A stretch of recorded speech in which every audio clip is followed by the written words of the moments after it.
आनंद परमानंद सतगुरु महाराज जी साहेब सत्संग आश्रम डेरा सतगुरु प्रीतम जी साहेब धाम निगाना जिला भिवानी हरियाणा के सौजन्य से संतों की साख स्वर्ग और नरक जला दो।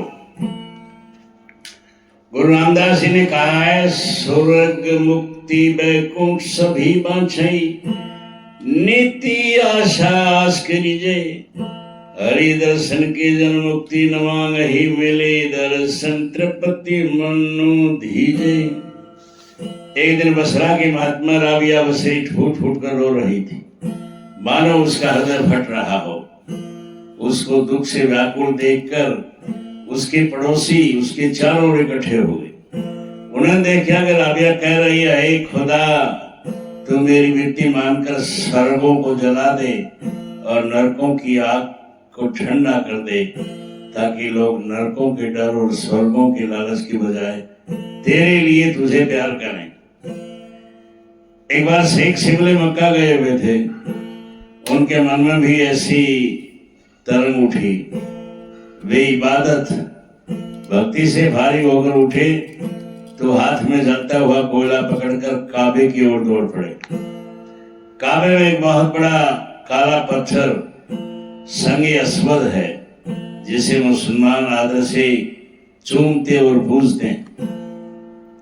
शिवली का जलता कोयला लेकर दौड़ता देखकर लोगों ने पूछा, हजरत आप किधर दौड़े जा रहे हैं, वो क्या कर रहे हैं?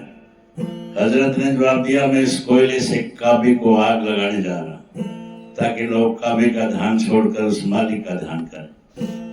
दूसरे दिन लोगों ने शिवली को फिर मक्के की गलियों में से काबे की ओर जाते देखा। उसकी आंखें नूर से चमक रही थी और दोनों हाथों में जलते हुए कोयले थे। लोगों ने पूछा, हजरत आज किधर जा रहे हो और आज किसको आग लगाने चले हो? शिवली कहने लगा, मैं दोजख, नरक और बहिष्ट स्वर्ग दोनों को जलाने जा रहा हूं, ताकि लोग बहिष्ट के लोभ और दोजख के डर से बजाय उस महबूबे हकीकी सच्चे प्रीतम के लिए उसको प्यार करने लग जाए।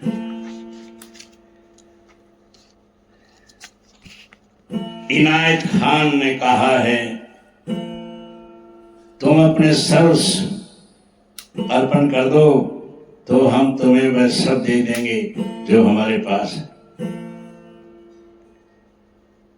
भगत के दिल की प्रभु जानता है। एक बार खुदा के सच्चे प्रेमी बायजीद बुस्तामी को आकाशवाणी हुई और उसने कभी देवी आवाज ये कहती हुई सुनी, तुझे जो मांगना है मांग ले, तेरी इच्छा पूरी हो जाएगी। बायजीद प्रभु का सच्चा प्रेमी था और अपने महबूब के दर्शन के सिवाय और कुछ नहीं चाहता था। उसने नम्रता से सिर झुकाकर कहा, जो कुछ मालिक खुद खुशी से दे दे, मैं खुशी खुशी स्वीकार करूंगा और उस दाता का शुक्रगुजार रहूं। दैवी आवाज कहने लगी, हम तुम पर खुश हैं और तुझे दोनों जहान बख्शते हैं। हम तुझे आकाश पाताल और इनके दरमियान जो कुछ है वह सब कुछ बख्शते हैं। बायजीद बुस्तामी दाते नहीं, दाता को मांगता था। वह कहने लगा, बख्शते हैं। बायजीद बुस्तामी दाते नहीं, दाता को मांगता था और वो कहने लगा, सब कुछ का दाता मेरा मालिक मेरे दिल की जानता है। दैवी आवाज फौरन बोली, बायजीद हमसे हमें मांगता है, अगर हम तुझसे तुझे मांग ले तो। ये सुनकर बायजीद समझ गया कि मेरे प्रीतम की आवाज। वह खुशी से चीख उठा, मेरे मालिक, मैं सच्चे दिल से कहता हूँ कि अगर तू कयामत के दिन मुझे नरकों की आग में कूदने का हुक्म दे तो मैं फौरन उसमें कूद जाऊं। मेरी ठंडी आह ही नरकों की आग ठंडी कर देगी, क्योंकि मुझे पता है कि तेरी इसकी आग के सामने नरकों की आग बुझे हुए कोयले से अधिक नहीं। बायजीद ने अपनी बात पूरी ही नहीं की थी कि देवी आवाज बोली, हम तेरे साथ वायदा करते हैं कि तू हमारी तलाश कर, तुझे हमारा दीदार जरूर हो।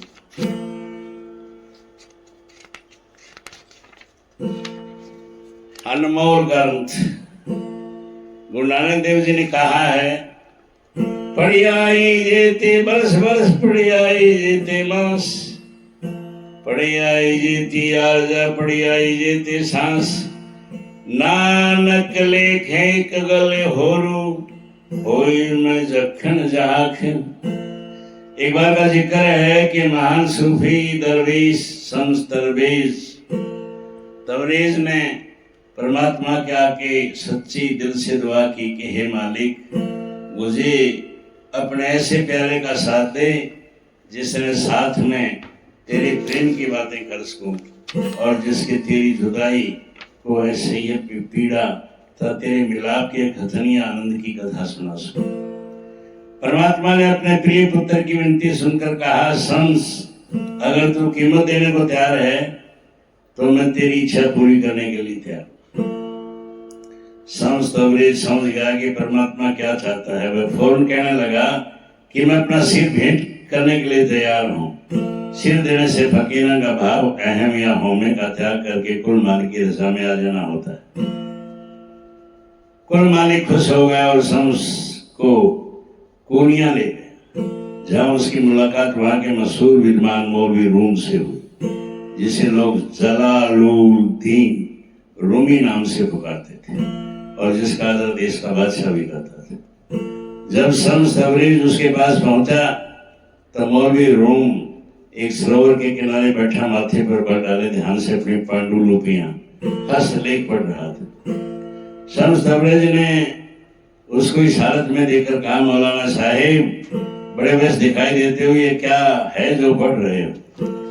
मौलवी कहने लगा, ये गूढ़ रहस्यमय कीमती पांडुलिपियां हैं, बड़े बड़े विद्वान इनको नहीं समझ सके। मैं इनमें बयान किए गए इलाही भेदों को समझने की कोशिश कर रहा हूँ। मौलवी रूम ने लंबी सांस ली और दरवेशों का पहनावा पहने शम्स तबरेज की ओर देखकर कहा, भले आदमी, ये ब्रह्म ज्ञान की बातें तेरी अकल से बाहर हैं। इन गूढ़ समस्याओं को समझने के लिए सूक्ष्म बुद्धि की आवश्यकता। शम्स तबरेज मुस्कुराया पर चुप रहा। पलक झपकते ही उसने आगे बढ़कर रूमी के हाथों से पांडुलिपियों का बस्ता छीन लिया और सरोवर में फेंक दिया और बोला, भले आदमी, ब्रह्म ज्ञान किताबों में नहीं होता। अपनी सारी उम्र की कमाई नष्ट हुई देखकर मौलवी रूम को धक्का लगा। ये सोचकर उसका दिल बैठ गया कि मेरी इतनी कीमती पांडुलिपियों का सत्यानाश हो गया। फिर भी उसने अपने आप को वश में रखा और मुस्कुराते हुए कहने लगा, भले आदमी, तूने ये क्या कर दिया? तू और जो चाहे जानता हो, पर वह नहीं जानता कि मेरी पांडुलिपियां नष्ट करके तूने दुनिया का कितना बड़ा नुकसान किया। ये सुनकर शम्स तबरेज मुस्कुराता हुआ कहने लगे, ये बच्चों के खिलौने हैं। अगर इनके खो जाने से तेरा दिल टूटता है और तुझे ये खिलौने वापस दे देते हैं। यह कहकर शम्स तबरेज ने सरोवर में हाथ डाला और पांडुलिपियां सूखी बाहर निकाल कर रख। पहले शम्स तबरेज ने मौलाना को पांडुलिपियां पढ़ते देखकर कहा था, ई चिस्त, ये क्या? अब पानी में से उन्हें सूखी निकाल कर देखकर मौलवी रूम कहने लगा, ई चिस्त, ये क्या? पहले मौलवी रूम ने शम्स तबरेज से कहा था, ये बातें तेरी अकल से बाहर हैं। अब शम्स तबरेज ने मौलवी से कहा, ये बातें तेरी अकल से बाहर। लोगों ने देखा कि पांडुलिपियों का एक अक्षर भी नहीं भीगा।